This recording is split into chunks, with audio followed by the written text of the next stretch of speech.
Um,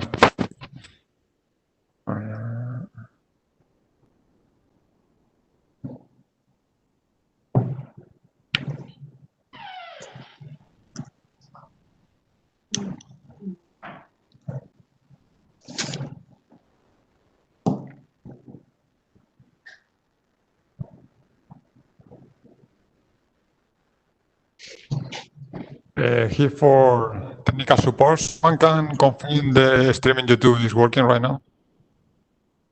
Yeah, now we are live.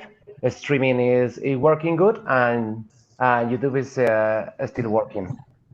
Okay, then all yours.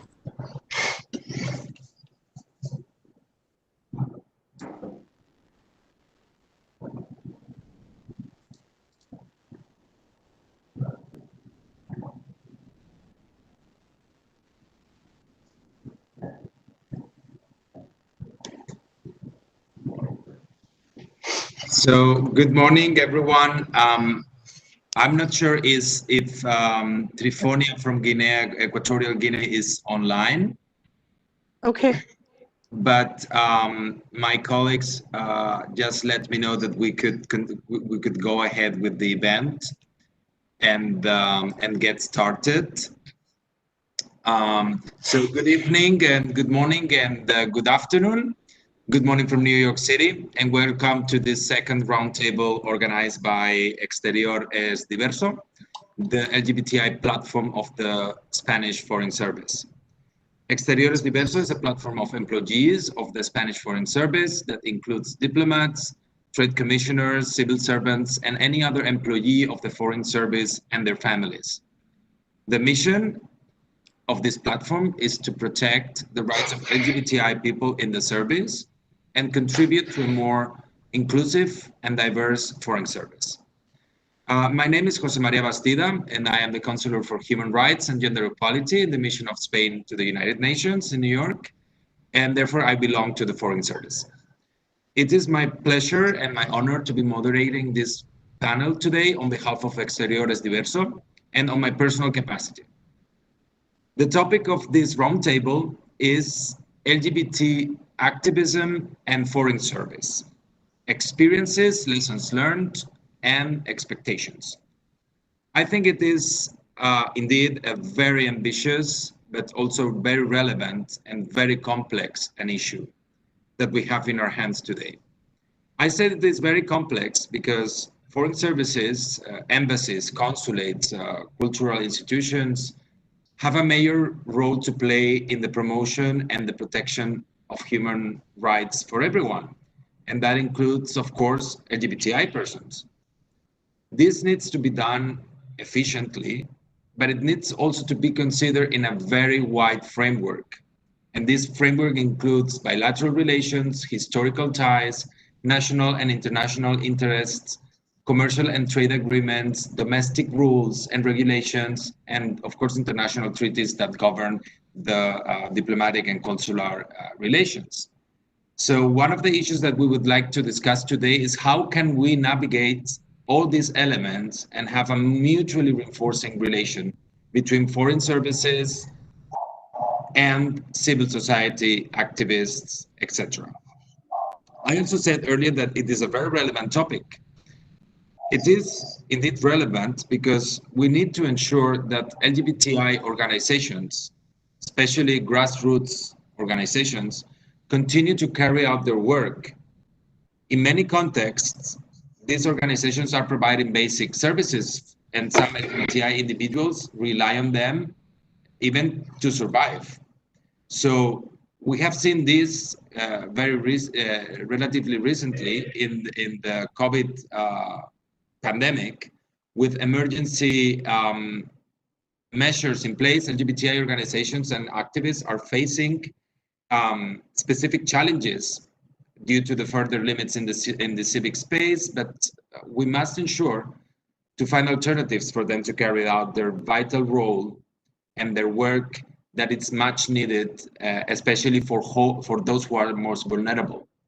For that reason, it is crucial that support for those organizations, for those activists, remain available and that all necessary conditions are in place to ensure their valuable service to LGBTI individuals.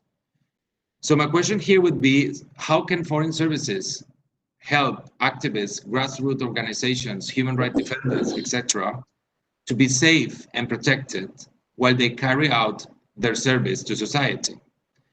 And I was saying earlier also that this topic, I think it's very ambitious, because we all want to do more, and there is always need to do more and more.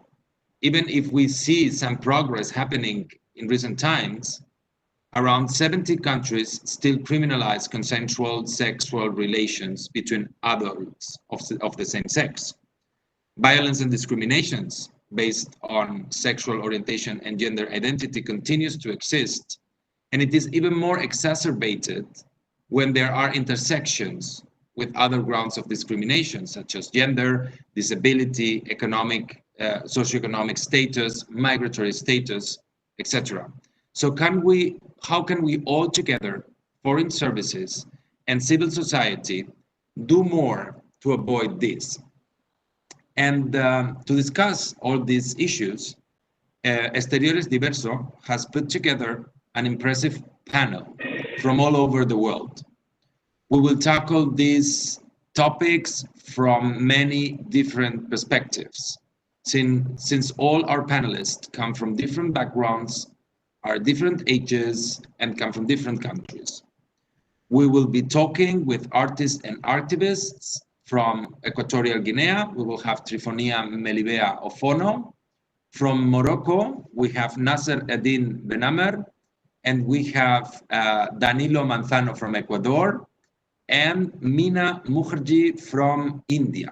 Unfortunately, we had foreseen also a panelist from Poland, but he had to cancel his participation due to a very last minute emergency. So now without further delay, I would like to start this conversation. I would like to start with Eddin.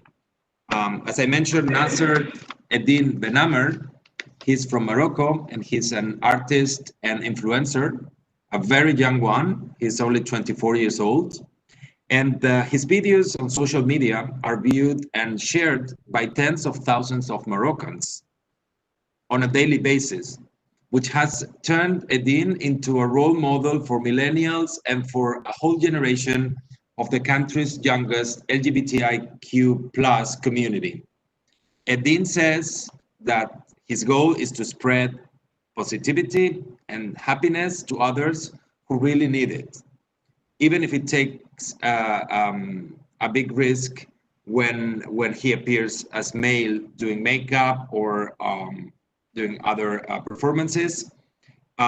He is committed to continue to do that, and we would like to hear from you, Eddin.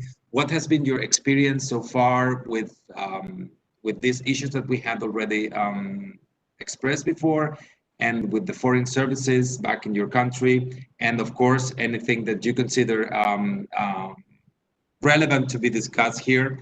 We are very ready to hear your words of wisdom coming from beautiful Morocco this morning. Thank you. Eddin, the floor is yours. Thank you, Mr. Jose. Thank you so much, first of all, for inviting me to this event. It means so much to me, and I'm here, first of all, to share my experience in Morocco as a gay. I'm gonna start when I decided to be myself, when I decided to be my own self. I remember when I was really young, I was a guy very shy, that I really couldn't talk to people and just have a relationship, friendship and everything. Like I couldn't have this, just to avoid like bad words from people telling me like you are feminine, you are, you know what I mean. So like my childhood was like this, was a very shy person. I was preferring to stay alone and everything. But with time, I get into anxieties, into depressions, into a lot of hard stuff. And then, of course, I always wanted to be an artist. I always wanted to express myself with art. I do love makeup and singing and dancing from my when I was really, really young. So I was doing this in my own, in the bathroom before. So, and then it takes time for me to decide to come out to my parents. Of course, it was so hard before when I come out to my parents. The reaction from them was of course was a no. It was a big no, especially from my mom and dad. My mom, like, she started crying at the at the beginning. My dad never cried. He did. I cried because I really didn't like those reactions. So I get out from my place just to relax, because I got, you know, more than anxiety. I used to be in anxieties, and I get into more anxiety when I told them, but I have to, because I really wanted to express myself and express my art and be my own self, because I really have to do this. So when I decided to do this, the cause is start sharing my art in social media, and I started doing this, of course. To be honest with you, when I started sharing on social media, I have a lot of people that are loving me, supporting me, sending me positive messages, telling me you inspire us here in Morocco. Like, being yourself is something very big here in Morocco, especially like doing makeup. A guy doing makeup in Morocco, like, it's something different for them. Like, I'm the first guy that started doing makeup in Morocco. So I started like doing things that I want and everything. My mom and dad, I'm not gonna say that they are accepting me 100%, because of religion. The big thing here is religion in Morocco. Every time we talk about LGBT community or this topic in Morocco is something bad, and and as I told you, it's because of the religion. Um,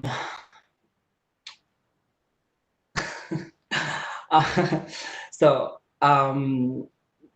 my parents, as I told you, they didn't accept me before, but now they are respecting, but they're not accepting me 100%. They are still limited in their minds. Yeah, but you know, I'm doing things that I want. I'm living alone. I'm pushing because I really have to do things that I have to be with my own self, because I had an experience when I really was shy, when I really couldn't express, when I really couldn't talk to people, when I cannot express you or tell you how hard moments I experienced for when I was really young. So that's why now I'm fighting to be my own self, because I know it's very important.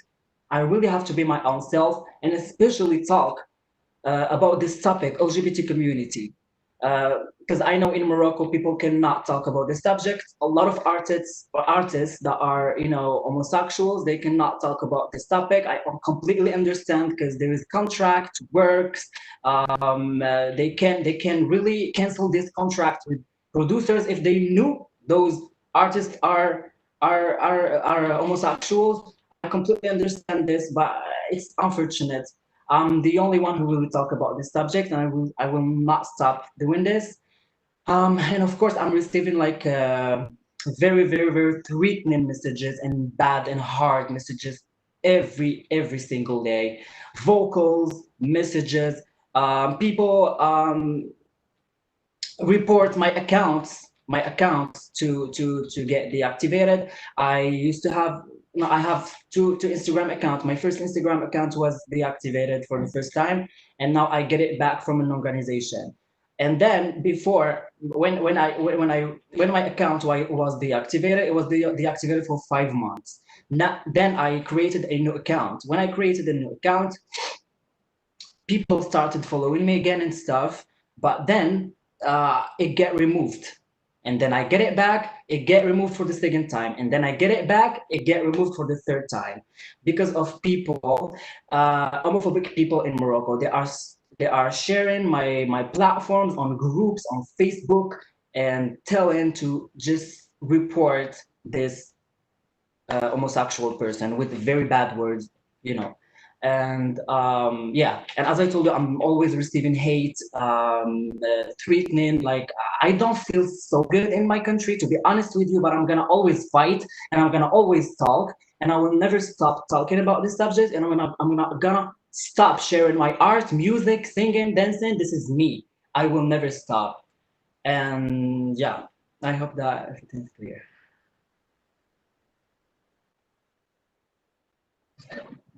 Thank you very much, Adine, for sharing with us your experience. Of course, we understand that it was not an easy experience, but we are very glad to see you excelling in your art and your performances. It is indeed very concerning to hear that you have had problems with social network and social media that because of your sexual orientation, and we're sad to hear about that. Maybe we can have the rest of the participants have their round of introductions and sharing their experiences, and then we come back for a second round of questions, maybe or reactions to what has been said before, if you all agree with that.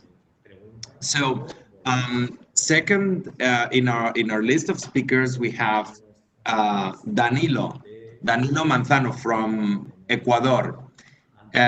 He is a social activist for diversity and respect in all forms. He is also the director of Diálogo Diverso, which is a non-governmental organization that works for human rights with an emphasis on gender, LGBTI people, and democratic participation back in his country, Ecuador.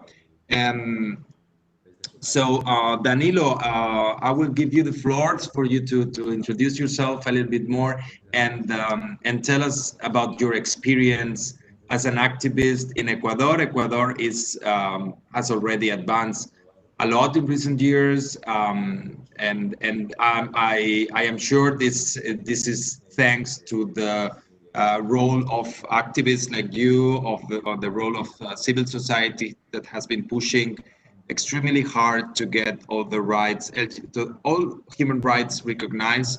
But of course, when we talk about human rights of everyone, that includes human rights of LGBTI people. And Danilo, over to you for your contributions and words of wisdom to this panel today.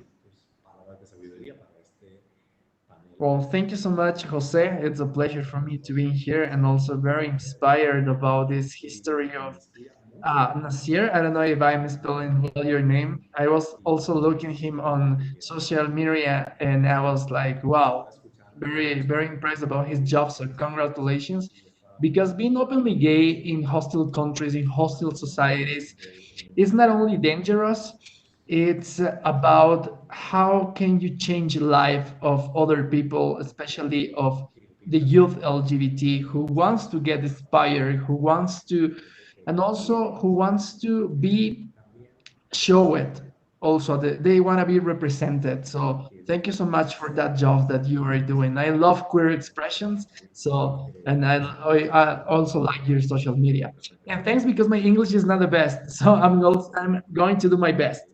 Well, I want to talk to you about, my friends, about a very interesting job that we were doing the last 2 years here in Ecuador with the support of the Canadian Embassy, that I think it match a lot with this panel, that we can recognize different lines of good results when the governments from different countries, the embassies, support grassroots organizations for the and also for LGBT projects. So in at the end of 2018, we started working in a new project named My Home Away from Home, that is a safe place for the LGBT migrants and refugees. So with the Canadian Embassy, we obtained an economic fund of local initiatives for civil society organization. And with this resource, we create this project, My Home Away from Home, that gives the opportunity to serve the necessities of LGBT community people in situations of human mobility, mainly affected by the situation in the humanitarian crisis in Venezuela specifically. As maybe as you know, in Latin America especially, this situation of Venezuela produces that more than 5 million of people are now out of Venezuela, and some of these people are LGBT. Thousands of these Venezuelans people that they are getting out from Venezuela, they are looking for international protection in other countries. So we were doing right now here in Ecuador. One of the first steps wants to consolidate the organizations as a safe place for LGBT community. For that, we follow in the international standards of the United Nations, who give us the opportunity to achieve that purpose. Since the opening of our service center, we have worked face to face and hand by hand with different government departments in Ecuador that have taken responsibility for guaranteeing the human rights of this population. We also have worked together with international cooperation who has responsibility and experience to work with refugees and migrants. One of the most important part at the beginning of this process was that we have a call from the Australian government. They are based in Chile. They don't have an embassy in Ecuador, but they have an organization. They are based in Chile. So they talk with the Canadian embassy in Ecuador, and they tell them, do you know about some initiative, a new project of LGBT grassroots organizations? Because they were looking for support. So they talked to them about the project of us, that it was just at the beginning, the things that we were doing. So we apply, and after 2 months, they say, okay, we approve your proposal, so we want to work with you. So at that moment, in less than 2 months, we have two international governments working for the first time for the LGBT community in Ecuador. And also, it wasn't for the LGBT community specifically, it was for the LGBT community from Venezuela in Ecuador. You know, so it was very important. It was very important to understand how this responsibility provides protection for these in these two lines, for the local people and also for international people living in our country. Okay, so currently, and after 2 years of work, because we started this at the end of 2018, it's going to be 2 years in August of 2020.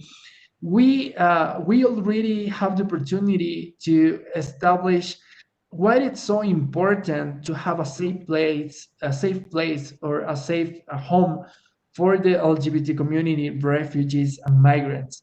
In this now we are present. We have our organization in 3 cities in Ecuador, the biggest ones inside the country, and we also create a collaborative network in Latin America and the Caribbean side that now already has more than 10 countries that we are working now together for the necessities of the LGBT community in the human mobility situation.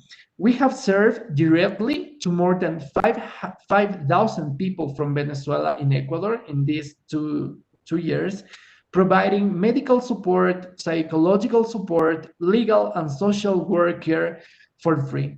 In 2020, thanks to the support of the Canadian Embassy in Ecuador again, we have created a toolkit that contains this methodological experience of the program, because we were working with all these other countries in Latin America and LGBT activists, and they say, how can we do the same? How can I reply the same project in my country? How can we have this experience?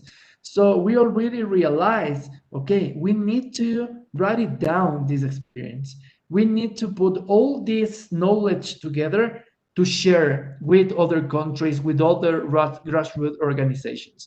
So right now we are very proud and happy that this is we are at the end of this part. that this toolkit is just in the design process. And after that, the next step is going to share this, to share this toolkit with other LGBT activists and also with other grassroots organizations.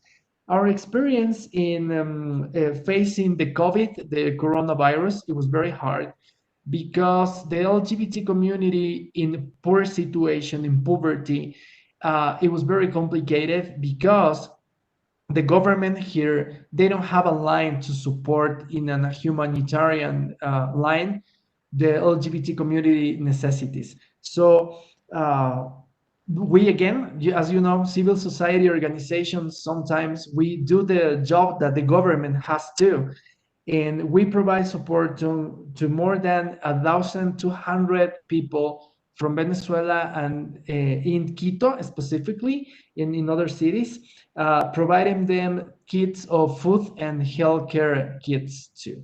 So I want to resume all the experience in this time. So thank you so much again for this opportunity, Jose, and to all the team and co-workers of the Exteriores Diversos. Thank you so much. Thank you very much, Danilo.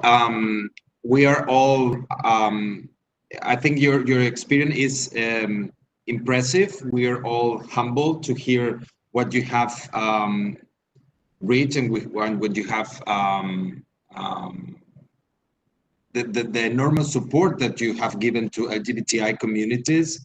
Thank you so much for bringing the voices of those who are displaced, those who are or who have migratory situation outside their countries, and for bringing up this this issue of the exacerbated discrimination that they face when they are not only LGBTI people that might be suffering discrimination, but also they are outside their homes. Also, they are facing discrimination systemically because of the migration status.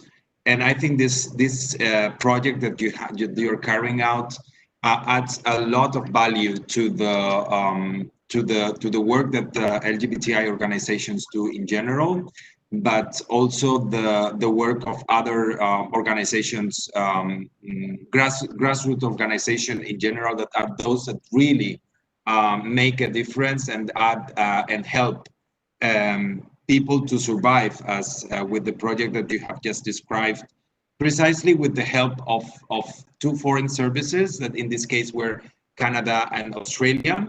And I am sure that that this is a great experience that can be further explored and that can serve as an example for others to also work on that and replicate this very good and best practice that you have started in Ecuador. I think I wish you all the good luck for the replication of this initiative in other Latin American countries and Caribbean countries. I think it is much needed, and also bearing in mind the current situation, humanitarian situation with Venezuela. And of course, I think it's a very good example that we can follow up also with our foreign service in Spain that would be interesting in knowing more about your practices back in Ecuador. And congratulations for helping as many as 120,000 people with your project. It is really impressive. Now I would like to turn to the next speaker today. Our speaker is Meena Mukherjee. She's from India. She's a cultural producer, curator, and she's the founder and director of Engendered, which is a New York, New Delhi-based transnational arts and human rights organization with a focus on the intersections of gender and sexuality in South India. Meena, I think we're all looking forward to hearing your experiences and to know more about these multiple and intersecting forms of discrimination and violence that LGBTI women suffer, not only in South Asia, unfortunately, across the world, and how you're working with your art and with your organization to put an end to this violence and discrimination and to help all those women and girls and other LGBTI people in your country and elsewhere. Thank you very much, Mina. Welcome, and over to you. Thank you. Can everyone hear me? Okay. So Jose, thank you very much for inviting me. Eddie, Nasser, and Danilo, it was amazing hearing you guys talk and hearing about the breadth of experience and the very different kind of lived experiences that all of you have. Regarding my organization, Engendered was actually conceived and founded in New York, where I lived as an immigrant for about 20 years, over 20 years. And I was part of the South Asian Lesbian and Gay Association there. And these were times that were very different from today's time. The HIV/AIDS legislation had not been passed yet for immigrants. And I saw a long movement of South Asian diaspora getting together in the LGBTQI movement for asking for rights.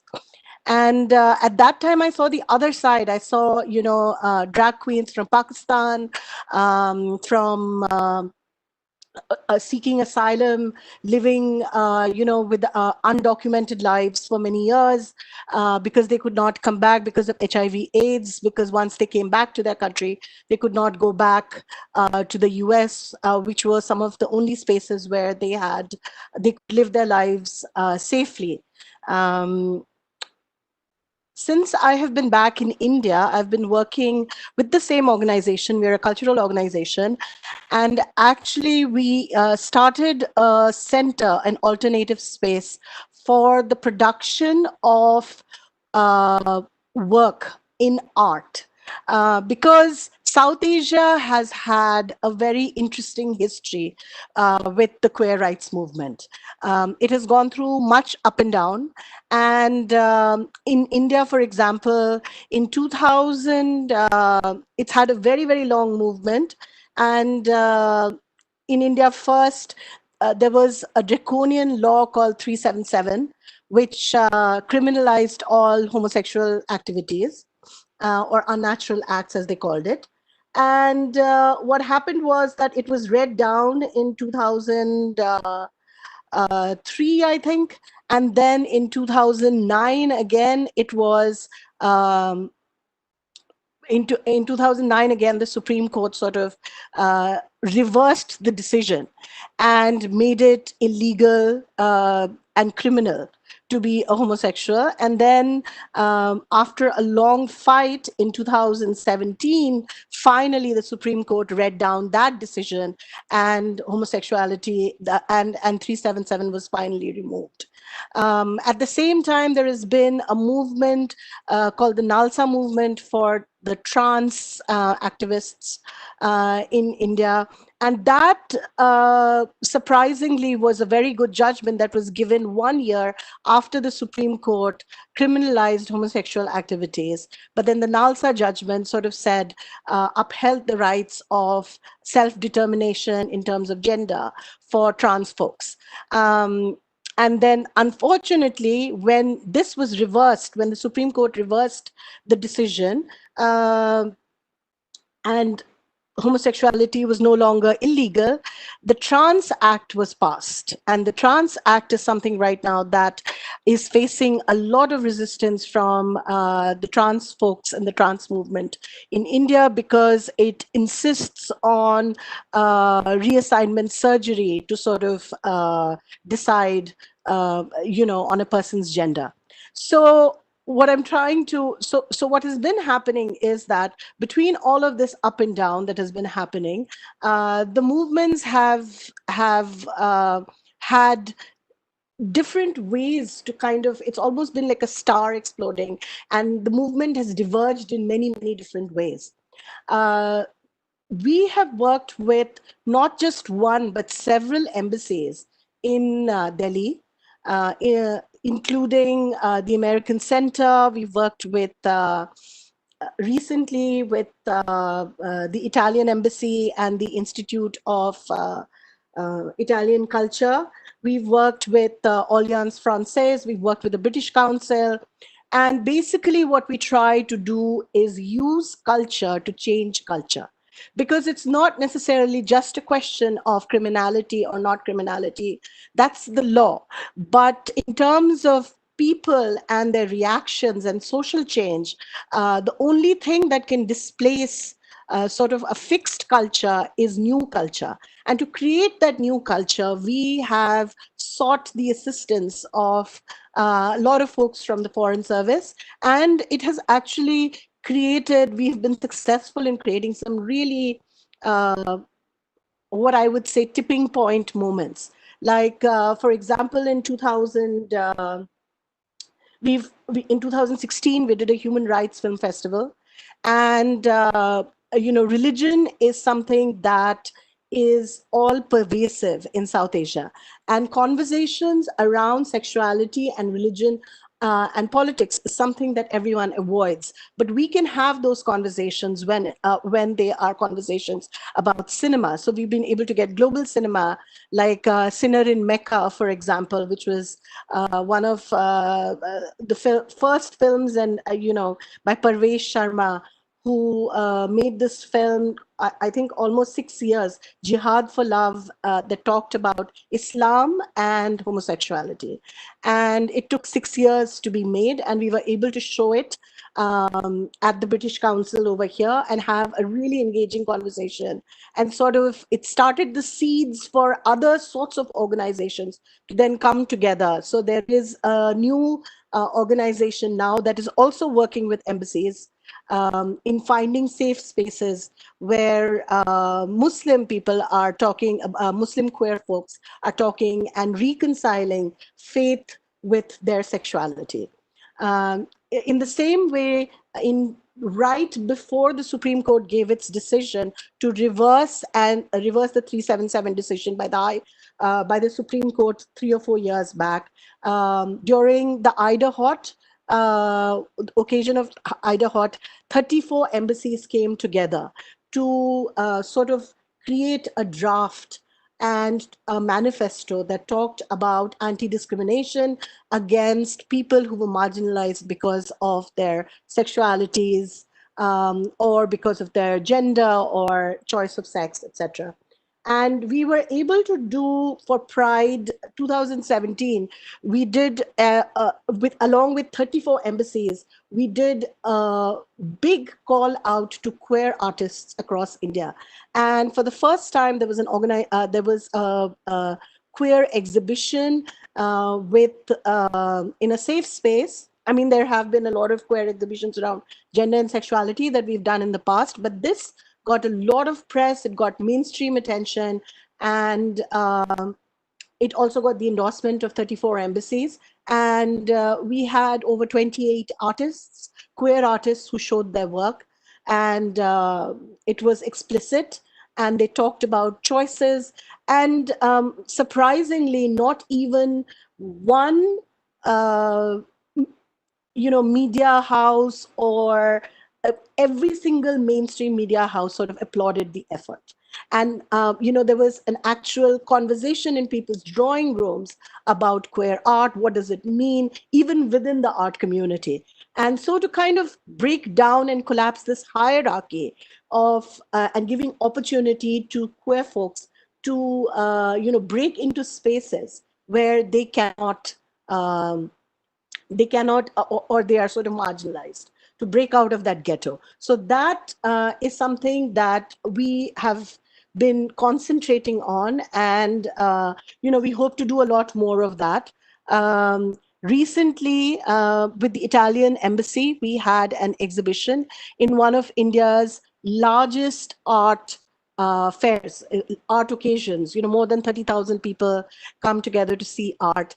And because the Italian Embassy had organized a show that sort of brought European artists and South Asian artists and artists from across the world together, we were able to, in a mainstream space again, have artists talking about a global culture of change, and hybrid artists. We had artists from Iran who were, like Nasser would say, who would not have had an opportunity to show on a global level, because the India Art Fair also brings together art practitioners from across the world. So, I mean, there are very many different ways to sort of think about how embassies and foreign service folks can add and contribute to existing grassroots efforts that are going on. Like Jose said, we've run into a fair bit of bumps from time to time as well.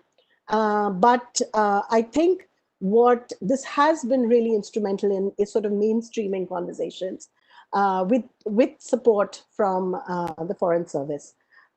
In the future, we hope to do conferences. I mean, just like this conversation is happening today, it sort of has this global solidarity network. We hope that we can bring that kind of exposure to other queer people over here. I mean, with COVID, there is an intense amount of isolation that has happened, but it has also brought forth this sort of opportunity for people to connect globally, digitally. And of course, there are issues with that also in developing nations like India, for people who don't have access to the internet, etc. But in the future, we hope that we can partner with other foreign agencies and embassies that will serve as safe spaces and bring together conferences and speakers from different parts of the world to allow that kind of exposure to happen. I'm going to stop now because I want to hear the other people, but maybe, talk more later. Of course, Mina, we will be very happy to hear more from you, because it was extremely interesting. I think a sentence that you said kind of sums it all, when you said that you want to use culture to change culture. It's a very powerful statement that I fully agree with. You brought this issue of decriminalization and how the Supreme Court of India finally ruled out the article in your constitution that was penalizing same-sex relations, and how important it is for this to be reflected in laws. But as you said, laws and society goes, so to say, in a parallel track, and it's not that so to say useful to change the law if the society does not change accordingly. Absolutely. So I completely agree with you, and really thank you for all the work that you're doing on this, because the only way of changing mentalities is through culture. As you said, and also Nasser Eddin said earlier, the discussions within the religious framework is very complicated when it comes to sexual orientation and gender identity. It is very difficult also to tackle this issue with religious leaders, even though I think it's something that should be at least we should try to do more. In order to foster better understanding of the problems of everybody, but absolutely through culture, this is something that can change mentalities, and in that sense, I think the role of cultural institutions and foreign services in general is very relevant. Point well taken that that you have in mind to continue doing these exercises back in India or across South Asia. I think it's a very interesting point that that my colleagues back in the ministry should be taking good note of, and we will be following up all your activities. Human Rights Film Festival sounds also like a very interesting it would be fantastic. initiative.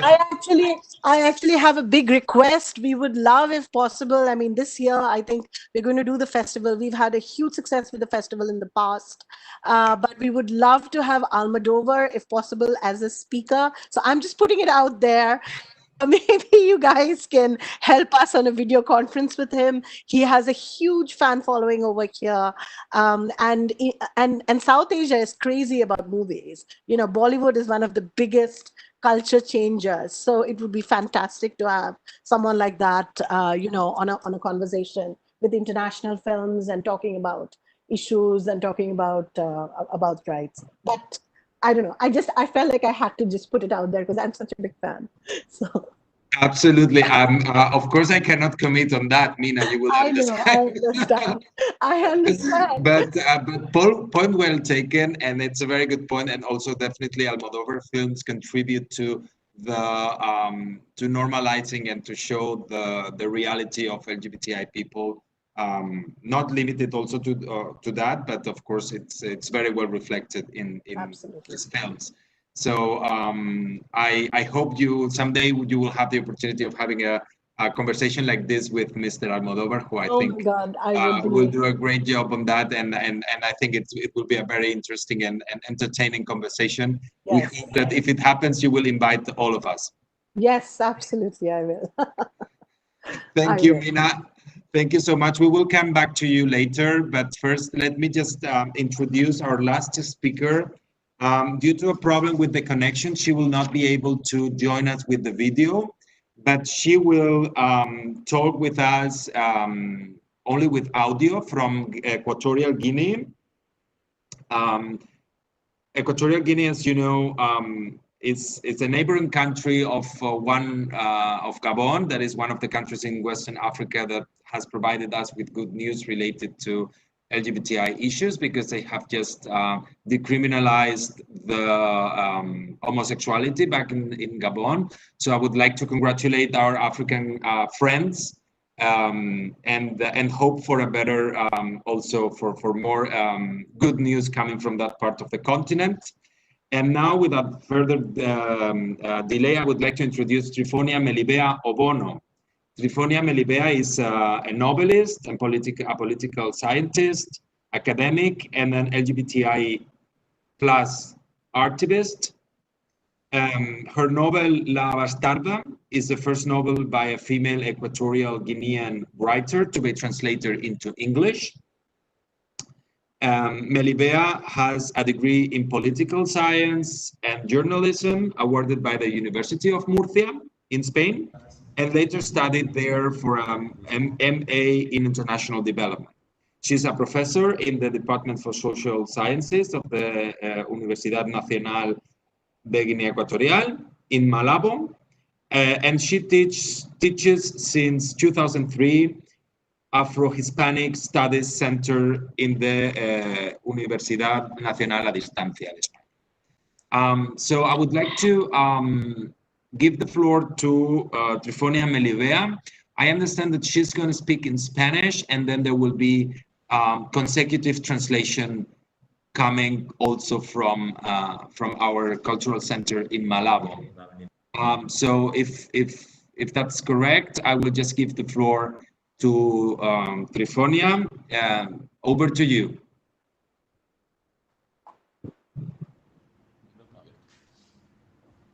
Buenas tardes. Estoy muy contenta de... ¿Sí? Hola, buenas tardes. Gracias por contar con Guinea esa vez en un encuentro tan importante y tan distinguido, ¿no?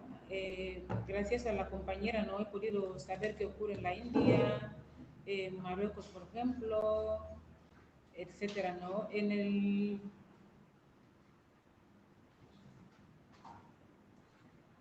En Guinea Ecuatorial, de alguna manera sentimos mucha envidia por lo que ha pasado en Gabón, porque después de muchos años de los compañeros y compañeras de ahí trabajando y luchando, pues de alguna manera creo que se sienten libres por fin de que se despenalice, ¿no?, la homosexualidad y que la gente pueda vivir con una mínima libertad.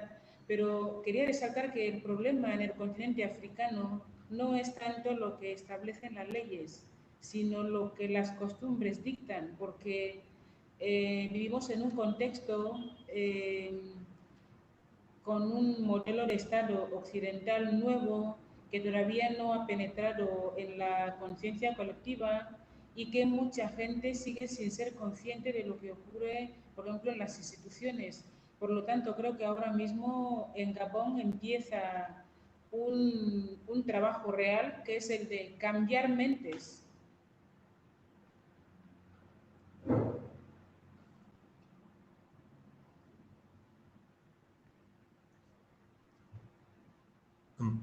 Hello. I wanted to say hello to everyone, and I'm from Equatorial Guinea. I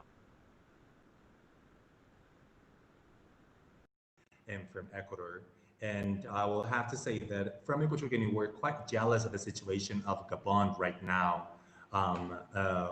We know that this is a result of many years of work from the different organizations that were fighting for LGBT rights. And we are happy to see that the homosexuality was decriminalized recently there. We are probably sure that they feel freer and that they are now probably enjoying better conditions or living conditions. But I would have to say that in Africa, the problem is not necessarily the legislation. It's more about the culture. And we feel that our context in many African countries is marked by the fact that we have a Western state model that is ruling our government, but it is not being absorbed and assimilated by the population. I think that many people are not necessarily aware of the impact that these legal changes have in their lives. So now in Gabon, I would imagine that this is the beginning of a lot of work that these organizations will have to do to disseminate these legal changes. Este trabajo de sensibilización, de llegar a la gente joven aquí en Guinea Ecuatorial, nuestro principal público que creemos, ¿no?, presumimos que puede de alguna manera introducir cambios a través del arte, a través de diferentes instrumentos. Ese trabajo es el que iniciamos en el 2016, cuando se conmemora el primer orgullo LGTBIQ+ en Guinea Ecuatorial.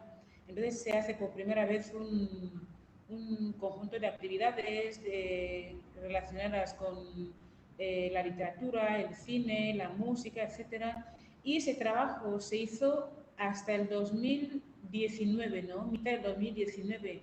Esa es la labor que hemos hecho de puertas para afuera, es decir, somos una asociación que llevamos al menos 3 años solicitando que se legalice nuestra asociación, para que podamos trabajar con una personalidad jurídica.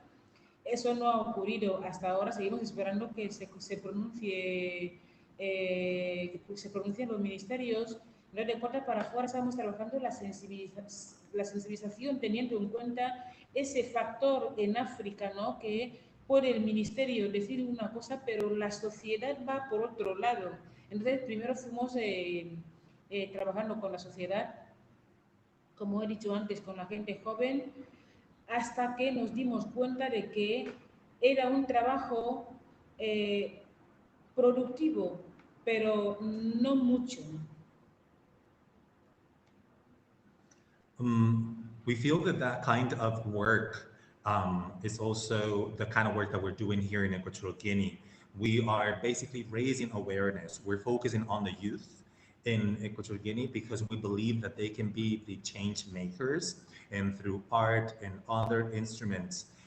Since 2016, this is when we had our first Pride event, and this was done through a series of activities focusing on literature, film, and music. And we continued doing this on an annual basis until 2019, and mid 2019. But to be honest, this is the kind of work that is quite external. This is the most visible part of it. But the reality is that we Since 2016, we requested for the government to legalize our organization. And since then, we've been waiting for this permit. And this reflects, again, the type of situation that we have in Africa, where we have the government doing something and the society understanding something else. There is a certain divide between these two elements in society. And that's one of the reasons why we are first and mostly focusing on the youth, because we believe that raising awareness amongst them is going to help. But we also feel that even though it is significant, the work is not productive enough. A nivel social, las tradiciones que se llaman aquí, las tradiciones étnicas bantuistas, que se llaman aquí de esa manera, el cristiano-catolicismo, son los instrumentos sociales que invisibilizan y llevan a cabo prácticas de conversión para curar la homosexualidad, ¿no? Que según la ley vigente en Guinea es la ley de vagos y maleantes que estaba vigente en tiempos de Franco en España. Y esa ley establece que las personas homosexuales son peligrosas y enfermas, por lo tanto necesitan tratamiento. Y eso es lo que está pasando aquí, a nivel social, ¿no?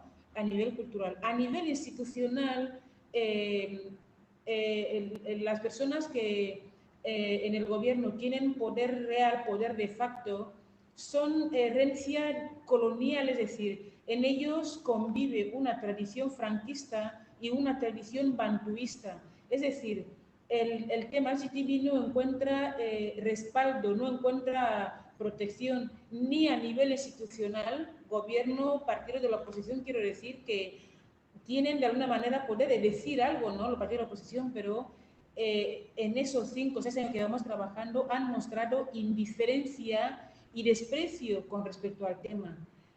De tal forma que tanto los World Pride que hemos estado conmemorando como todos los demás siempre ha sido en los centros culturales de España, de Francia y en el Centro Cultural Ecuatoriano, siempre que en el cartel no se anunciara un término relacionado con la homosexualidad. Teníamos que utilizar eufemismos para ocultar el contenido de la actividad. So at a social level, we feel that tradition in Equatorial Guinea means references to the Bantu people, who is an African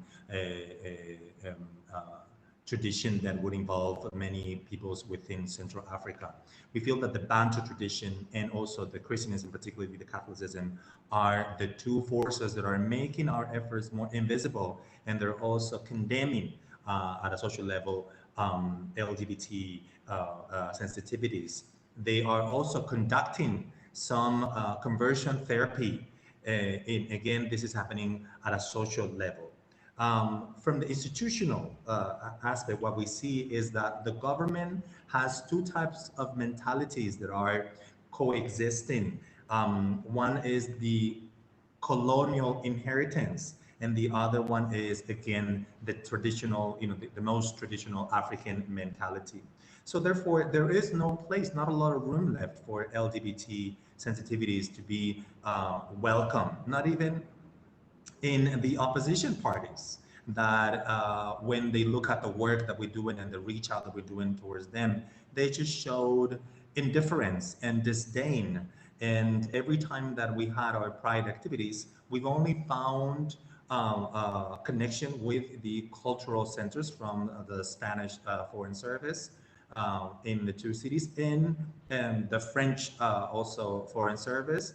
And whenever we've done some of those activities in any Ecuador Guinea National Cultural Center, the requirement was to not mention explicitly that this was an LGBT targeted activity. We had to use euphemisms or other types of words. Bien, entonces, cuando comenzó el año 2019, nos dimos cuenta de que el trabajo que estábamos haciendo de puertas para afuera, consistente en que nos apuntamos como un grupo de voluntarios de la Cruz Roja de Guinea Ecuatorial. Entonces, todas las invitaciones que hacíamos a las instituciones, todo lo que hacíamos tenía que pasar por la Cruz Roja. no solamente el Centro Cultural Ecuatoriano nos obligaba de alguna manera a introducir eufemismos en el momento de hablar del tema LGTBI, también la Cruz Roja, ¿no? Entonces, ¿qué pasaba? Que algunas instituciones participaban en nuestros actos y se venían a enterar de que venían a un acto LGTBI cuando ya estaban dentro de la sala. Y algunos, cuando escuchaban la palabra gay, lesbiana, salían de la sala o insultaban. Son muy pocas personas, ¿no? A nivel institucional que se quedaban y al menos escuchaban. Era una cosa tras otra. Entonces decidimos participar para un poco presionar, no sé si llamarlo así, ¿no? Para un poco dar voz a lo que estaba ocurriendo en Guinea. ¿Por qué? Porque estábamos con problemas constantes. El primer problema, muchos niños abandonados por las familias. Cuando la familia sabe en Guinea que eres homosexual, te echa a la calle. Segundo problema, aumentaron las personas transgénero que fallecían por enfermedades que en el marco de un sistema de salud integral no se podían morir.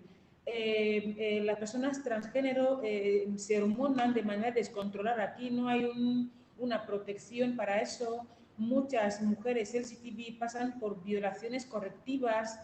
Entonces nos damos cuenta de que estábamos metides, ¿no? Dentro de un conjunto de problemas a los que nadie daba solución. Y el colectivo,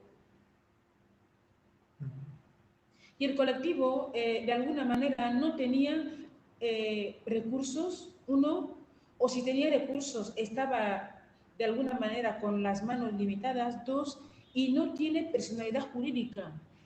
Y una cosa que me parece de alguna manera preocupante es la insistencia de la cooperación de que para que un colectivo reciba financiación tiene que estar legalizado.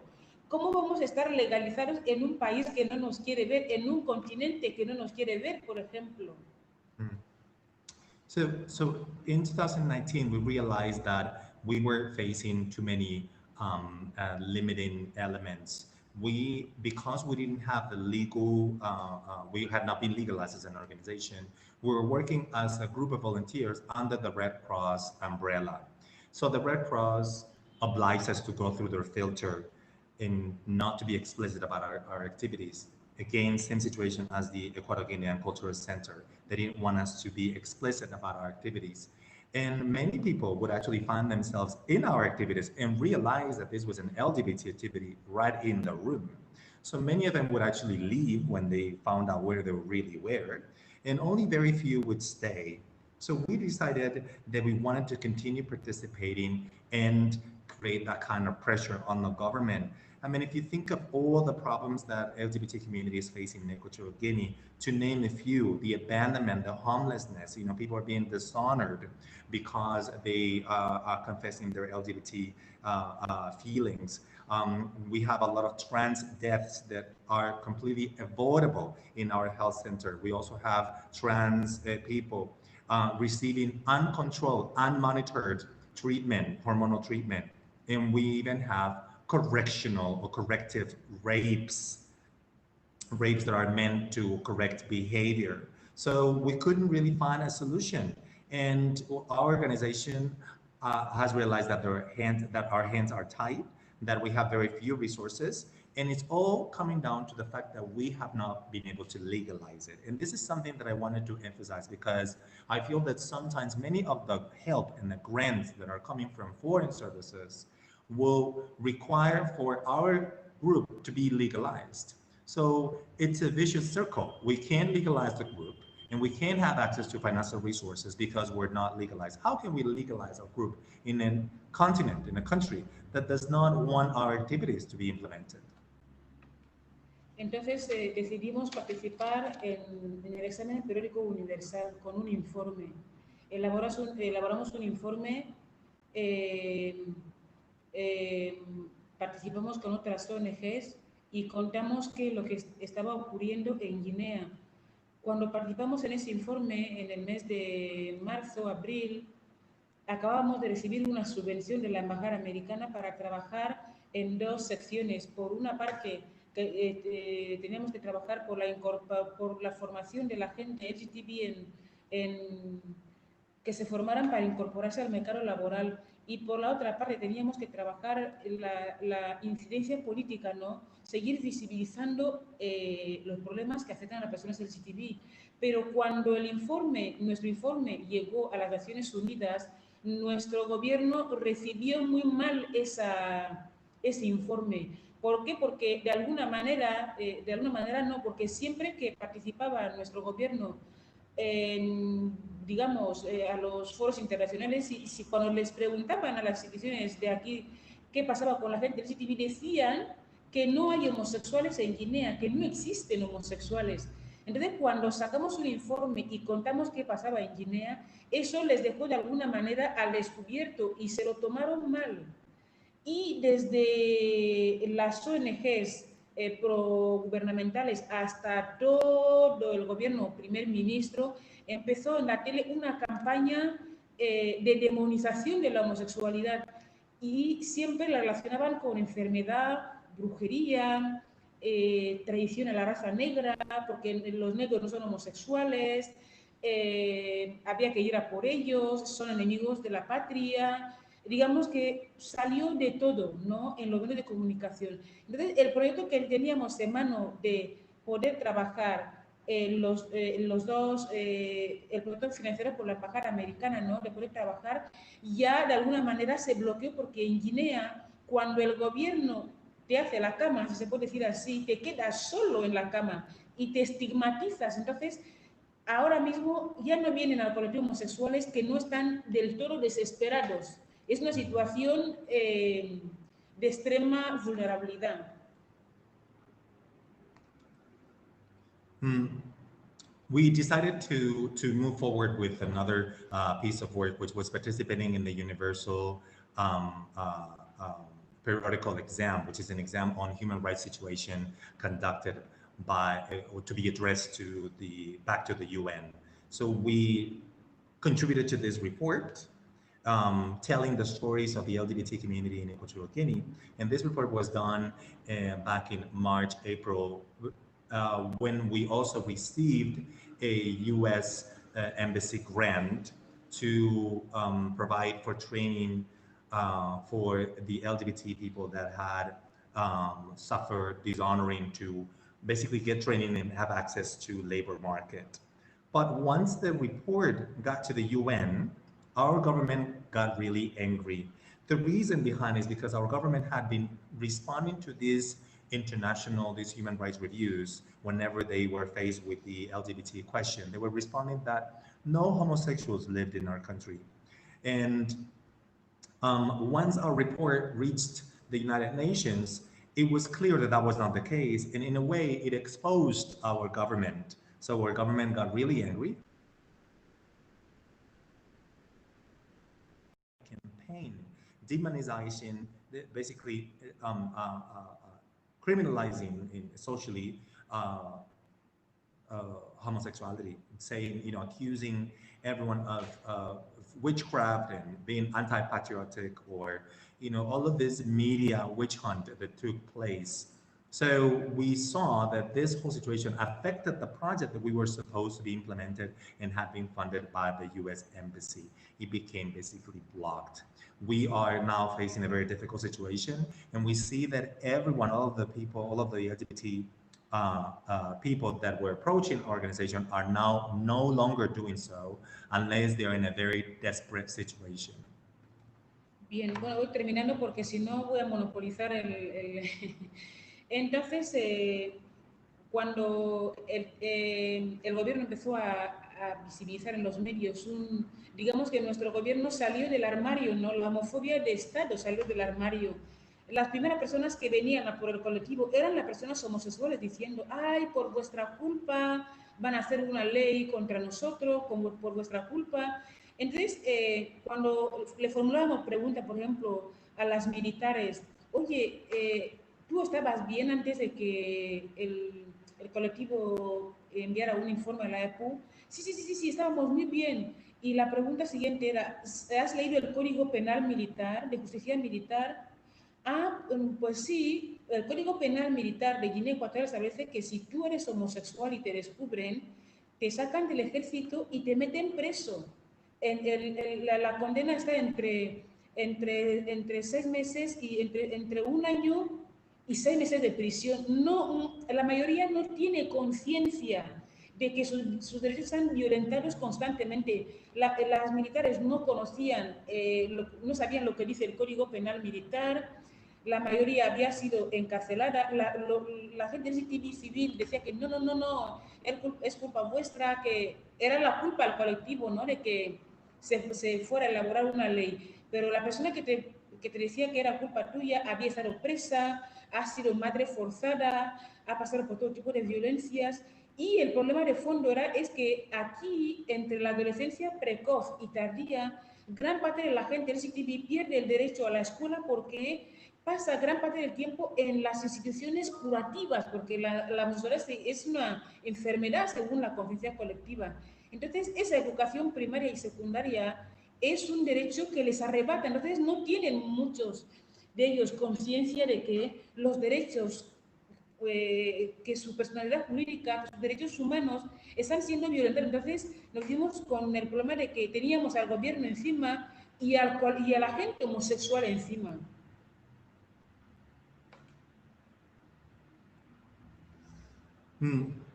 Well, this is going to be my last comment because I don't want to monopolize, I don't want to take up all of the time. But I want to say that in a way, we kind of got the government out of their own closet. We basically were able to show what their true intentions were. And this led to a very particular situation. The LGBT association was actually blamed for a common legislation that the government was drafting. Just to illustrate the situation, we would have conversations with people from the army and ask them, were you okay before this coming legislation? Do you feel your situation was better? And some of the people that we asked were part of the army. And these girls would say, oh, yes, I was fine. And then we would ask them, did you know that under the army legislation, if they found out that you're homosexual, that you're a lesbian, then you would be put in jail from 6 months to 1 year. And they would discover this information from us. Basically, they were just not aware of how the legislation was violating their own rights. And we were hearing from people from LGBT people that we as the association were the ones to blame because we have provoked the government and now that we're going to come up with an anti-LGBT legislation. And the people that were saying these things were people who had been forced into motherhood to correct, their homosexual behavior, or people who, adolescents that had missed their secondary education, because a lot of our LGBT youth spent a lot of years in traditional healers. Since it is considered an illness, and healers would take years, would take a lot of their time to cure them in a way, and this would affect their education, and which would also affect the way that they understand whatever's happening around them. So we were facing a situation, we are facing a situation in which we have the government, both the government and some of the LGBT community against us now. Entonces, concluyendo, la financiación que recibimos de la Embajada de Estados Unidos la utilizamos para trabajar en 2 proyectos, ¿no? Todo cambió porque ya el contexto era totalmente diferente. Tenemos una sede financiada por la Fundación Triángulo, la Cooperación Española, y el primer trabajo que hicimos fue grabar un documento al proyecto de ley, por ejemplo, que el gobierno está trabajando ahora mismo y que se bloqueó porque la pandemia, el COVID, se llevó todo por delante y ya no había otra manera de avanzar. Entonces, el documental cita cómo se dice homosexual, gay y lesbiana en las lenguas étnicas, porque nuestras instituciones públicas dicen dentro y fuera del país que no es de la raza negra ser homosexual, no es bubi, no es ndowe, no es vicio ser homosexual. Entonces, en el documental explicamos cómo se dice gay en las lenguas étnicas. En el documental citamos los tipos de violencias que sufren las personas homosexuales en Guinea Ecuatorial, qué limitaciones existen, etcétera. El documental esperamos que se pueda dar en Lgbti de Madrid a finales de ese año, que se pueda emitir. El documental nos gusta mucho porque es un trabajo que nos ha llevado 6-7 meses trabajando y queremos que sea lo más visible posible. El otro trabajo que hemos hecho ha sido una encuesta nacional. Una encuesta que también está en las redes sociales. Estoy intentando abrir eso, pero no se abre. Suena el volumen, ¿no? Sí. Es una encuesta que aborda el tema de las minorías sexuales en la República de Guinea Ecuatorial y los resultados, hablando de derechos, ¿no? ¿Qué derechos tenemos y qué derechos no tenemos? El primer derecho que aborda es que, por ejemplo, los resultados. Oh, se me va todo. La primera conclusión es la siguiente, que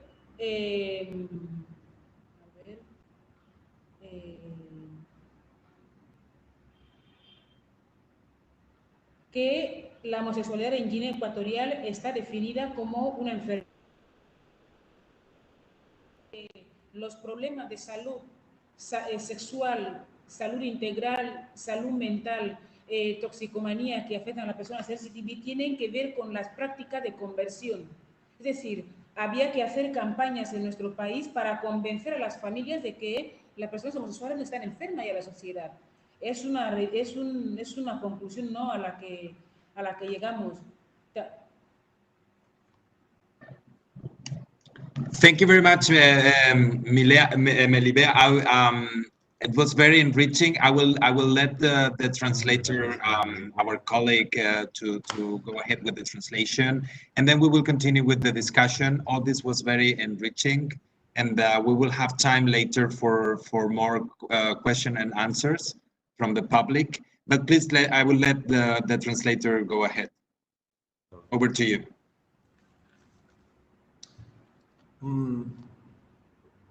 So the grant that we got from the U.S. Embassy, we used it for 2 different projects because the situation had changed and it was completely different. We had a headquarters that is receiving money from the Fundación Triángulo. That's how we pay for the rent there, and we invested the money into a documentary.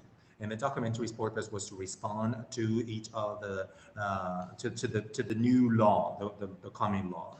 And one of the things that we did within the documentary was to actually quote, how do you actually say homosexual in the different local languages? And this was to contradict the fact that the claim from the government that homosexuality did not exist in our realities. So by actually finding the way, reminding everyone that homosexuality has a term in each of the ethnics, ethnic groups that coexist in Equatorial Guinea, we did that. And then we also focus on the types of violence and mistreatment that LGBT members receive. We're hoping that the documentary will premiere in Lgbti, which is the LGBT film festival in Madrid, and it's taking us 7 months, so we're quite happy, quite anxious to see it premiering. The other thing that we did was to focus on this national survey that was also focused on the perceptions around the sexual minorities in Equatorial Guinea. And the first conclusion that we drew was that homosexuality in Equatorial Guinea is perceived as an illness, as a social danger, and that the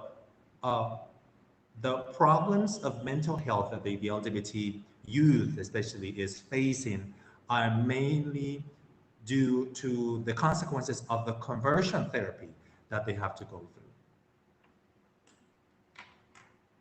Over to you. Thank you very much. Thank you, Trifonia, and thank you also to our colleagues back in Malabo for the translation. It was extremely well performed, and congratulations for this not easy at all task of doing consecutive translation.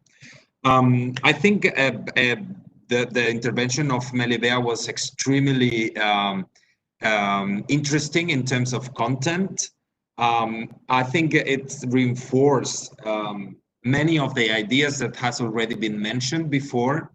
And one of the main things that she pointed out, and I think it's extremely important, is the shrinking space for civil society in certain countries.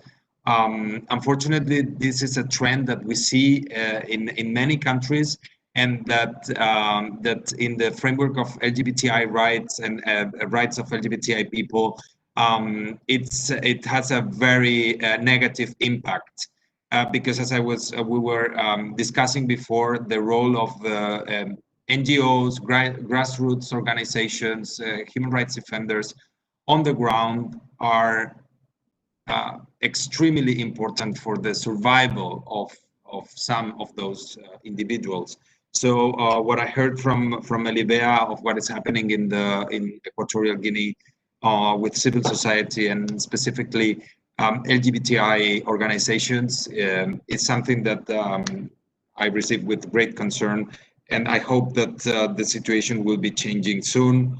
Also, the problem of colonial legislation when it comes to homosexuality, it's a huge issue, not only in Equatorial Guinea, but in many other African countries and also in the Caribbean and other regions. It's certainly something that needs a lot of work and a lot of discussion. But also, as we have seen recently in Gabon, there are very limited, but still there are some changes that can give us hope that this will change, and I hope this will be also the case for Equatorial Guinea in the future. I would like to thank Melibea also for bringing something extremely important, which is that bringing the state homophobia out of the closet. It was a very powerful statement also, and I think it is relevant and very very important to know clearly where does this homophobia come from, and where the actions need to be taken.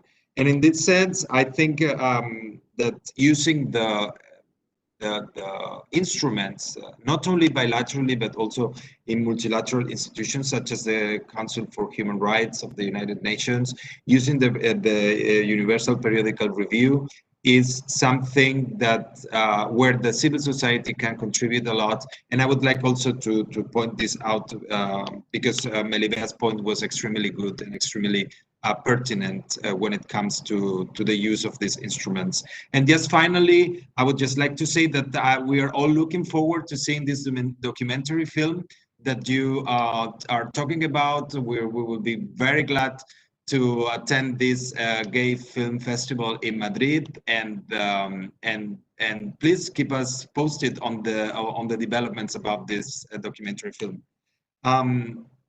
We have approximately now half an hour for continuing this discussion and for questions and remarks from the audience. We have received a few of them. Firstly, we have a question for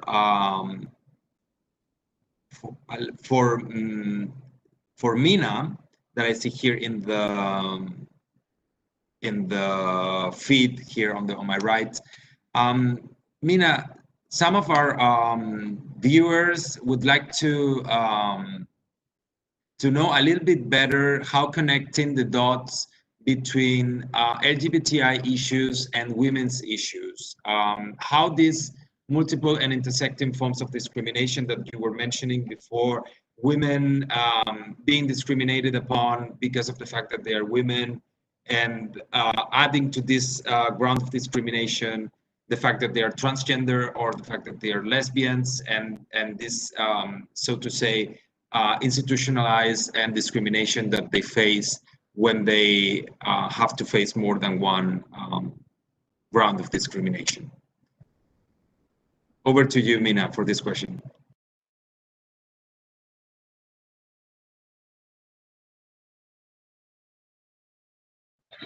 Mina, you're muted. Yes. Can you hear me now? Hello? Can you hear me now? We can hear you loud and clear. Okay, wonderful. Firstly, before answering that question, I just wanted to say that while I was listening to our last speaker and the translation, I was really moved because there were so many resonances and so many departures. Of course, we are in different parts of the world, and while there is discrimination, the levels and the type of discrimination or the kind of struggles that our movements are facing are so different. For some people, it's a matter of life and death.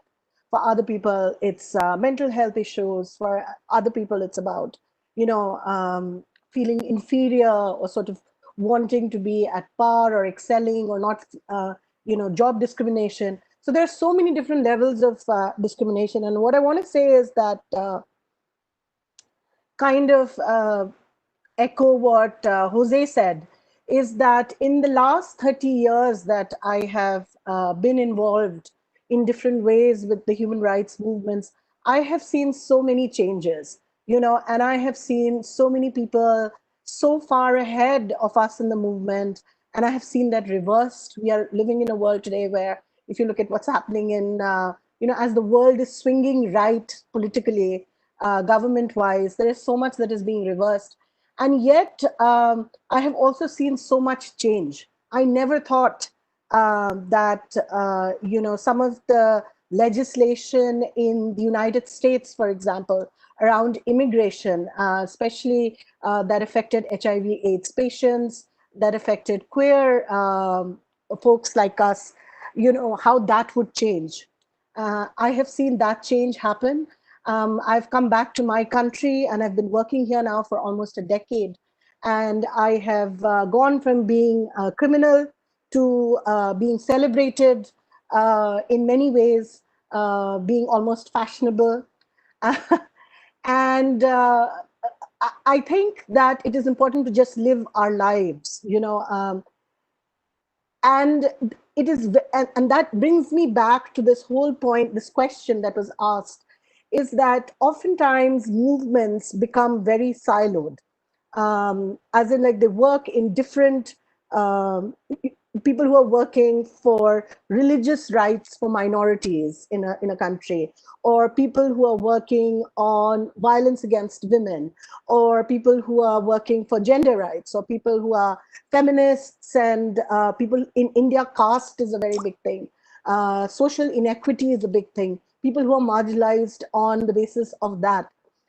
I think unless a movement only gains ground when these intersections are understood, they are realized, and we all come together as marginalized folks and create a movement that is larger than just one specific sort of cause or one specific, and this is something that was said to me at a conference that we had organized by someone who was part of Nepal's movement for queer rights. And one of the things that they had done was that at a time of extreme difficulty that Nepal was facing, a health crisis, a lot of the queer members went out and gave blankets to, and that's how they became well known, because Nepal is a tiny country, and the homosexual population there is also a fraction. And amongst all the many different social inequities that the country faces, this was not something that was topical or that had a momentum. But the fact that they found allies, the fact that they found other marginal folks, the fact that they intersected with them and they understood that marginality is being on the sidelines, we've got to shift the center to the marginal. And that is something that really truly helps movements, brings about a tipping point in society that instruments change and catalyzes change in a very big way. And that is something that through culture also we constantly keep repeating, whether we are talking about prejudices against, like I said, India is very split in along many divisions and many lines. And instead of looking for how people are dissimilar, we look for movements we look for similarities in movements. And that intersectionality is absolutely crucial. Keeping in mind also that patriarchal societies like South Asia, women are often silenced even within the movement, even within an LGBT movement. Oftentimes, I know right now there's a huge debate about who is a woman. The feminists are having a conversation with our trans brothers and sisters about how do you classify what a woman is? Where are you in the hierarchy of, the oppressed? And I think that these conversations are difficult conversations, but these are conversations that we need to have more and more. And again, like I had said before, global film festivals, understanding where other parts of the world, how they're dealing with the movements, the kind of histories that they've had with their movements, exposure to that, learning from each other's movements, both legally as well as culturally. I think that is something that going forward is going to help us a lot. Thank you very much, Mina, and thank you for your very clear and very comprehensive answer to this question. I would like just to highlight that something that you pointed out, which is very important, we need allies in this fight. Obviously, when we talk about intersections,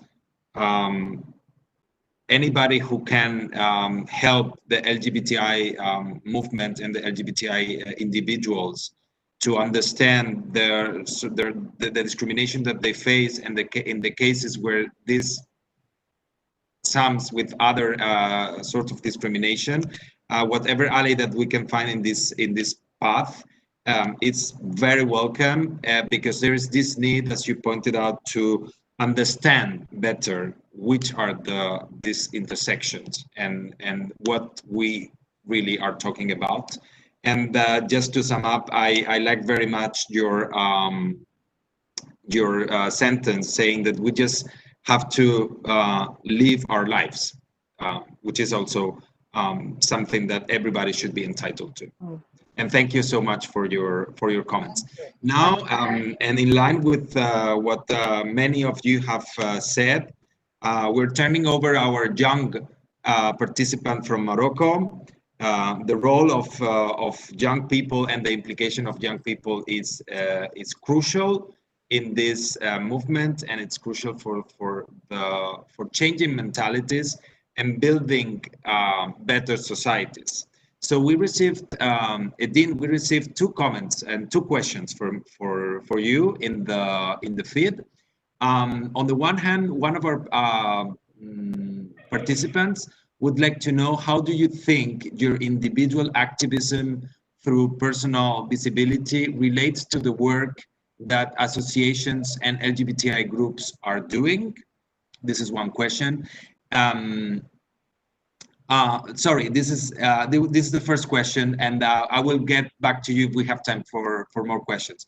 But how do you think your personal visibility can relate to the general movement of LGBTI associations? Okay. First of all, thank you so much to all the speakers that are talking about LGBT community and defend it, and like we're gonna defend it for all the time and always. So I'm gonna say I'm not doing that job of associations. Associations are big.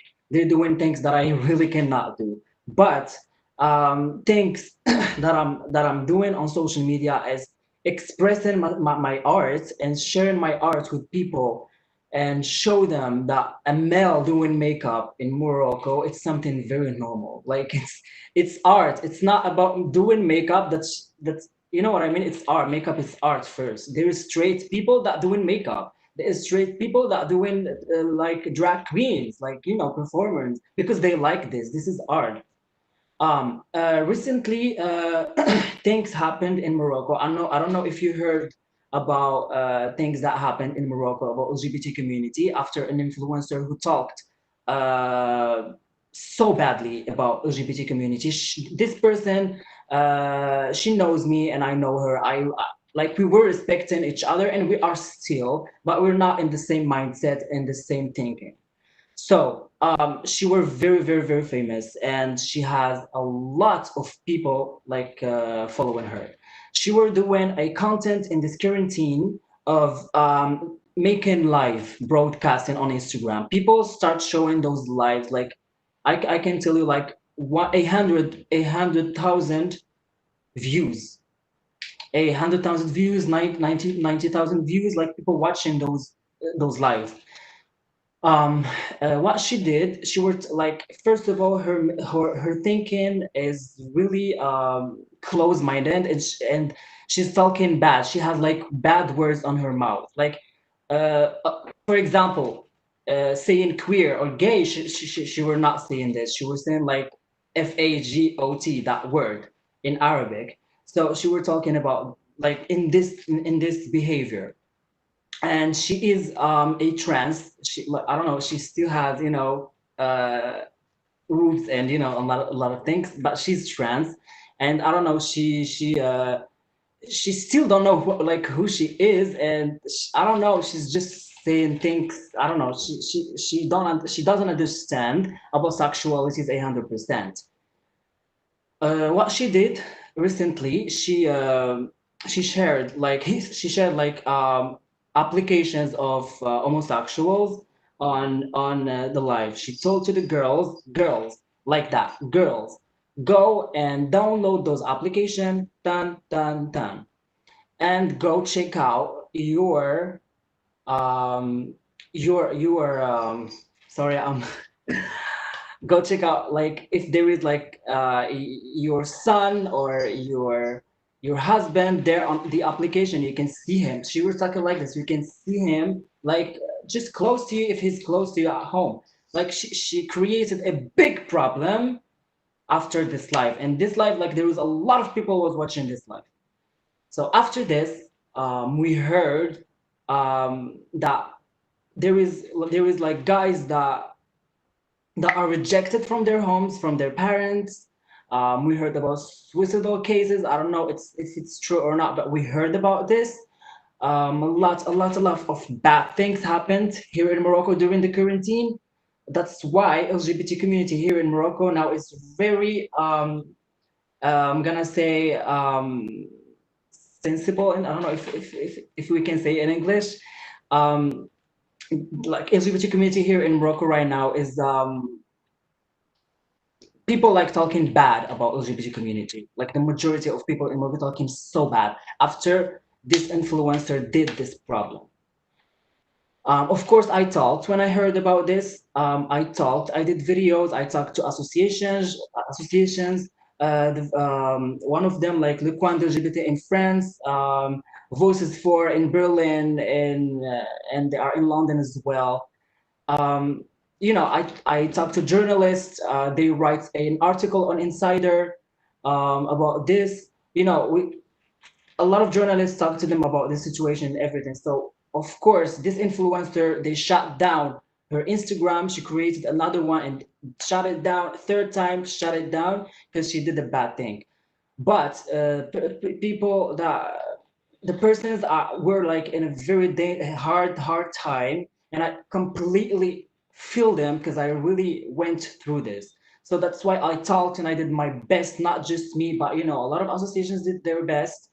Just talk and spread. If there is people that have problems, what I can do is just give them contact of associations, how they can help them, because I really cannot really help as associations, but I really can share and give them to the associations. So yeah, that's the question, I guess. So I'm just, you know, just trying to speak up and tell what is happening in the world, and that's it.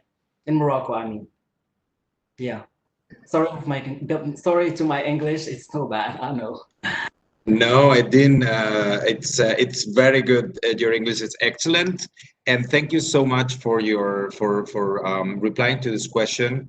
Of course, we agree with you. Makeup is an art, and we encourage you to continue working on this art and to showing it everywhere you go. And we're sad to hear all these problems, internal problems with that you were facing with social media and so on. And thank you for contributing to the with your personality, your art, and your work with LGBTI associations in Morocco and elsewhere. I think it's critical that influencers and role models as you are work with these associations in order to change mentalities, in order to change social conduct and social mentality. So thank you so much for doing that. I would like now to turn to our friend in Ecuador and his wonderful NGO that is working with refugees and NGOs, and migrants. Danilo, we received a question for you regarding your work and how does your work with migrants and refugees relate with other LGBTI and human rights organizations in Ecuador? Could you tell us more about that, and if you have any experience that you would like to share in relation with this? I understand that you're working more in the framework of human rights in general, not limited only to LGBTI, and maybe you can tell us more about what you do. Sure. Well, talking about the political participation, like example of LGBT people, 2 years ago, with Canada again, Canada support a lot the LGBT human rights in our country, have a very good relation, and also we encourage other embassies and other governments to start giving support to the human rights of the LGBT community here. The political participation of LGBT people is very limited, so that's why we make a project who was named Diverse Democracy. So we provide 50 scholarships for LGBT around Ecuador who decides to be part of the political scenario and run in the political elections. So it was very interesting because we have to make a call to these activists in general. But at the same time, one of the challenges was how can we dialogue, how can we talk with the political parties, especially in Ecuador, that this contest is very conservative, you know, and even it's not conservative, they can show us tolerance or they can show us inclusive, but it's not true. So they only need to have a gay man, a lesbian woman, or a transgender person to say, oh yeah, my political party is so gay friendly or LGBT friendly, and that's why we have this LGBT person running. But it was not only about the participation, it was about how important is this participation inside the political party and also in the social contest, you know, because these political parties do something very funny. They say, oh yeah, we have LGBT community in our lines, but they are at the end of the line, you know, so they are running for the last position, so they are never going to win. It's going to be impossible. So that's why they only were using our name just to show as inclusive, but the reality is completely different. And talking about the situation of migrants and refugees, it was very complicated, still complicated, because from the beginning, when we started working about this, we tried to look for information. You know, we want to know if what is the reality of the LGBT migrants and refugees, not only in Ecuador, even in South America. And we recognized that it was nothing put it down. So it was a huge opportunity to, as a civil society organization, start doing something about this. So now we have this network with 10 countries in Latin America and part of the Caribbean side. And what I want to share with you, I think it is a good experience, was that when we start this project, My Home Away from Home, that now is a methodology that also, if you want to know more about that, I want to put my email address here. It's because we start this with 20,000 Canadian dollars, that it was less than 18,000 US American dollars. And with all that, with that grant, that is not a lot, but for us, it was the perfect amount to start doing something for our community, especially from Venezuela in Ecuador. In less than a year, it was so important to mention that in less than a year, we passed this grant to also have more than $500,000. So I think it was very important to use in the correct way that grant. Not only as a project where you start and then you end. For us, that grant was a seed that it was using very well. So right now, only in Ecuador, we have support thousands of people, but now we have 10 countries connected. So now we have the opportunity to know if there's an LGBT person from Ecuador who wants to move to Chile and then he wants to go back again to Venezuela. We provide safe places in all these countries that this person has to cross to go to the final destination.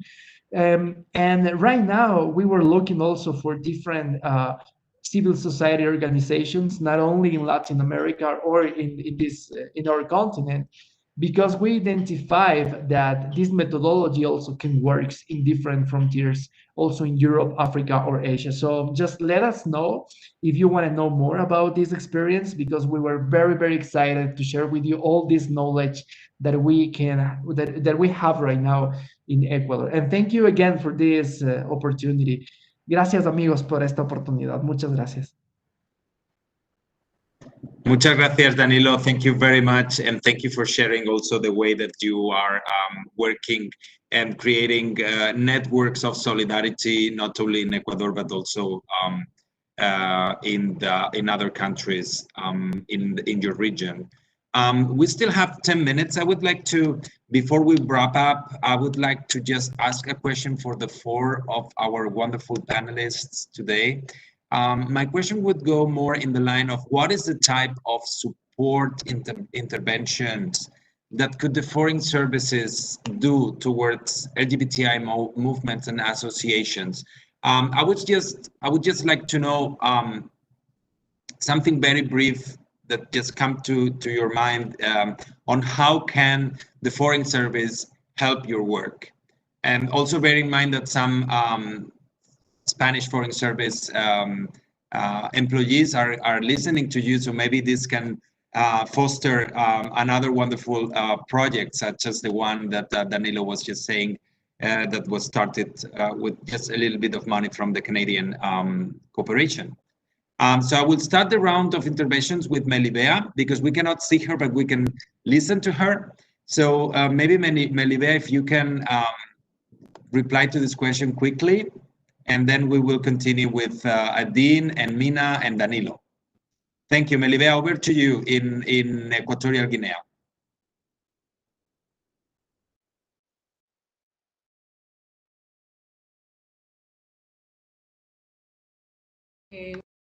Una ONG reciba dinero está bien, pero si tú recibes dinero y trabajas en un entorno, en un contexto hostil, no hay manera.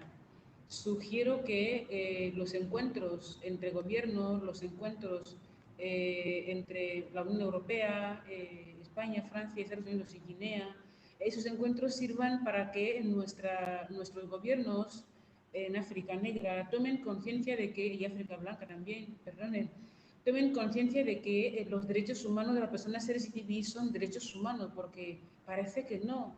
Se ha conseguido la protección de minorías, por ejemplo, en el caso de los albinos en África, se ha conseguido la protección de minorías, por ejemplo, como la ablación genital femenina.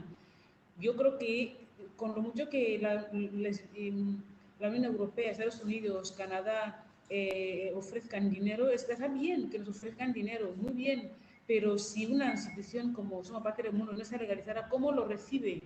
Y si o alguna otra institución, por ejemplo, hemos tenido casos en los que una institución legalizada, una ONG, recibe fondos que va a canalizar a una causa que no está bien vista, la consecuencia es que se ilegalice esa asociación.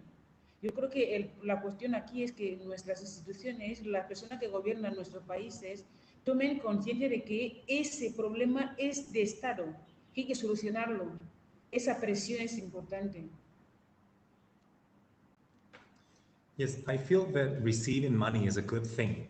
But once you find yourself in a hostile environment, there's just no way that money alone is going to solve the problem. I think that the best thing that a foreign service can do is utilize the multilateral meetings, with countries like Spain, France, or the European Union and the Equatorial Guinean authorities to create pressure on these issues and to convey a very single message, which is that LGBT rights are human rights. We see the achievements that through this type of pressure have been obtained with the albino children protection or the end to female sexual mutilation. So this can be done, but money alone is not going to do it. We need these states to create pressure on our government so that they can convince the government that this is a state issue, that we need that kind of pressure from other governments. Thank you. Thank you so much, Melibe, and thank you for the translation back in the Centro Cultural de Malabo. Now the same question for the rest of our panelists. Edin, what would you think that would add value to our work in the Foreign Service in connection to your work?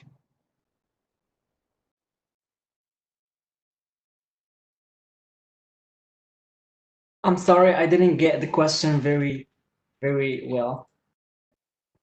Sorry, the question would be more in the line, how can we work together with you as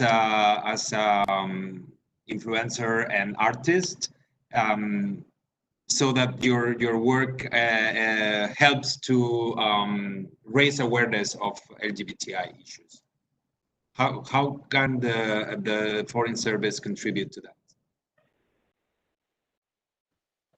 So I'm gonna say by sharing my art, there is people that are watching what I do and really appreciate, and there's people that were homophobic, and when they watched what I do, and especially I talk to people, like I do stories, not just sharing art, I talk. They see my personality, they really see that maybe I'm a kind person, so that's why they change their mind. But there is, to be honest with you, in Morocco, there is the majority of people, they are homophobic, and the mentalities are very close. And if I'm being honest, it's really, really hard, so hard to change them. The hardest country to change minds is Morocco, to be honest. And how you can help, I'm gonna ask you how you really can help, because I'm doing my best. By sharing my art. I'm receiving hate. I'm receiving so much hate because people are so close-minded. You cannot talk to them. You cannot explain them. They are so aggressive. They are so vicious. To be honest, that's the truth. But I'm still fighting. I'm still doing myself. I'm still doing me. And yes, and I'm gonna ask you how you really can help mentalities in Morocco to change. Thank you, Edin. I think this question, it requires a little bit more time, but we will be in touch to work together and definitely help you promoting your art and promoting kindness, because of course you are a very kind person. You don't need to doubt about it. Now over to Mina. Mina, tell us a few more words about this question before we wrap up with Danilo. Wow, there are so many ways that you guys can help. But I'm going to talk about it from the point of culture because I'm a culture worker. I think that definitely presentation, presenting queer works, creating spaces, that celebrate queer voices, disseminating them, having an international dialogue, learning from each other. The foreign services can facilitate that. And most importantly, helping produce in the production of queer work, culture work. There are lots of organizations, that are doing, I mean, within movements, there's always a little bit of head clashing, especially when it's such a vibrant and such a myriad big movement. But I think the best thing that the foreign services can do is to help with outside of commercial interests, to help artists and culture workers create platforms that will amplify queer voices across South Asia. And in terms of legislation and in terms of thought, South Asia is just beginning the conversation on queer marriage now that criminality, homosexuality as criminal behavior has been brought down. But the road ahead for equal rights, anti-discrimination laws, for jobs, equal rights in terms of marriage, etc. That debate is just starting to happen. I think Spain, in particular, has, you're celebrating your 15th anniversary this week of equal marriage rights. It would be wonderful to have some kind of a convention where legal practitioners can converse and talk about how different legal movements have moved forward, the kind of battles that have happened there, to have speakers from across the world. And like I said, to help with cultural production and creation of safe networks and platforms. Thank you, Mina. Very interesting point. And over to you, Danilo. Well, I think that thinking about the experience that we have in Diálogo Diverso as a grassroots organizations, sometimes we know that if you have a new organization and if you want to apply for a grant and if you want to work with an embassy, you need to fill a lot of paperwork, and you need to have a structure to know how to manage the money and also how to develop the project in the best way. But sometimes what the donors they don't know is how difficult it is for a grassroots organization to have all this knowledge from the beginning.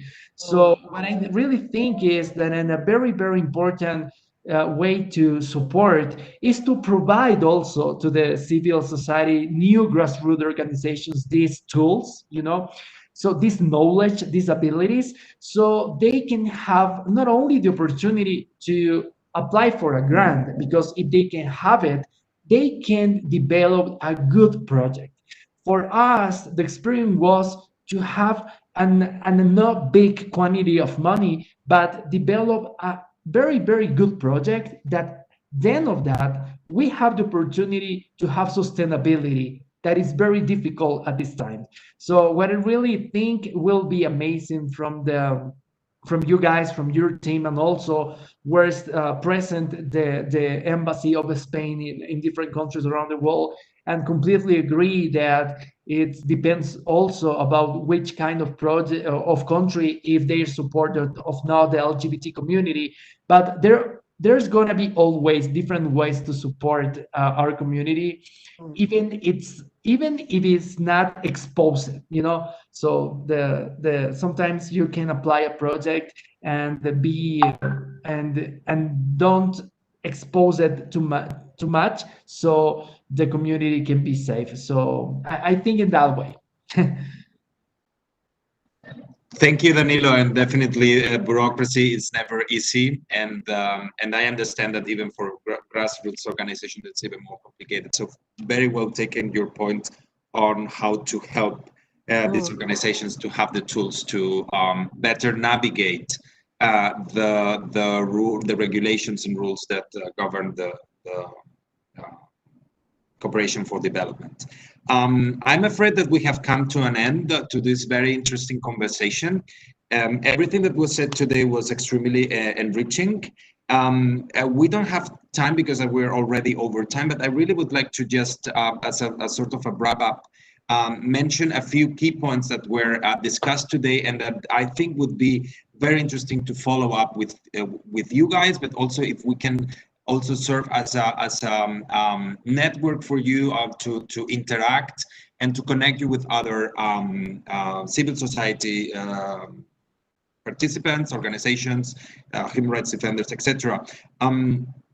Of course, today we were very happy to know and to discuss what is the role of art and artists together with the NGOs to change mentalities, as it was said before, to use culture to change culture.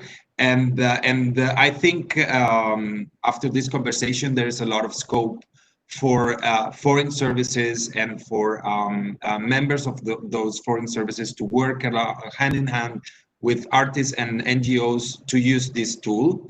And I think this point is very well taken. We take the point also on how to help civil society and how to interact with other, so to say, political parties or religious leaders, other members of society. It is clear that dialogue it's very much needed in order to better understand both sides and better explain what are the needs of the LGBTI communities and the LGBTI individuals back in every country. And I would like to also highlight the important role that we can play in multilateral organisms, the role of the universal annual or periodic review. It's very it's one of the key elements that we can use for the promotion of human rights, and I encourage you civil society to continue to engage on that, because the multilateral institutions will never have the impact that they're meant to be without civil society, and you're welcome to work hand in hand with us on this. I would also like to emphasize again how important it is to imply young people in this role that they have in changing the mentality of the society. If we manage to have good education, if we manage to carry out education with empathy towards everybody, and everybody includes LGBTI, we will be able to change mentalities. This is something that has been also said here. And finally, I was very pleased to hear your views on how the Foreign Service can work hand in hand, specifically with you guys, how to share your art, how sharing and providing safe spaces for discussion and for the contribution of your art is very important and helps everybody for a better understanding and for having a constructive dialogue with the whole society. So this is what I would like to just point out as a wrap up. It was extremely interesting to hear you, to meet you virtually here in this platform. And I only hope that we will have the chance to follow up all these issues in person in the future. And finally, I would just like to thank the technicians for their help and the translator in Malabo, our colleague from Malabo, who very kindly translated the extremely important points that were made by Melibea. And for the rest and for the attendees, thank you so much. And we're looking forward to being in contact with you in the future and in next roundtables with Exteriores Diverso. Thank you very much. Thank you. Goodbye. Bye. Thanks. Chao, gracias. Adiós, muchas gracias. Muchas gracias.